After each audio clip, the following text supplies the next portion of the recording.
So up till now, we've got an app that is able to use a pre-trained flower image recognition model to recognize the flower in our pictures. Now, wouldn't it be cool if we could look up the name of that flower in Wikipedia and give the user a little bit of information about that flower? If you're like me, a complete gardening noob, then I would love to know a little bit about the flowers that I see around me. So I think that would make a pretty neat feature in addition to what our app already does. So in order to do that, it's actually not that hard to do it because we've already learned about REST APIs and how to make HTTP requests using Alamofire in Klima and in FlashChat. So a part of this lesson is going to be reviewing what we did back there, and you can do it as a challenge. So first let me show you what we're looking for.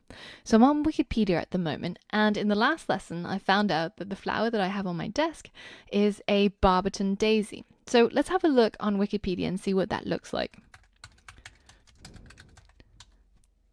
So as you can see, Barberton daisy redirected to Gerbera gemzioni.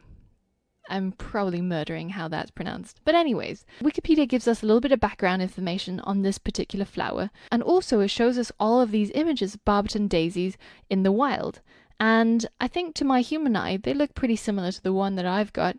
So I think my image classification seemed to work. Wouldn't it be nice if in the app, after it's recognized that the photo that I took is of a Barberton daisy, to then also pull up this information from Wikipedia and show it to me in the app? Well, it's actually pretty easy to do it because Wikipedia has open APIs.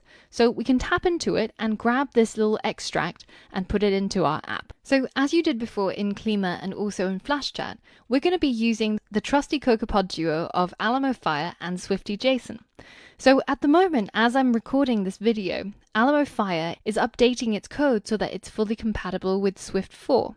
Now, in order to get the branch of Alamofire that is compatible with Swift 4, you need to specify a version. And I'm just going to quickly show you how you can specify a particular version of a pod.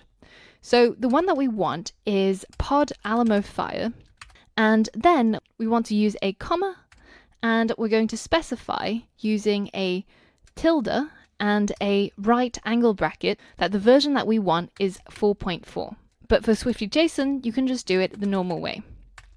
So just specify SwiftlyJSON. So you've done this plenty of times before. If you haven't, then please go back and check out Klima and FlashChat tutorials first before you embark on this journey, because it's going to require quite a lot of knowledge about making HTTP requests and using REST APIs.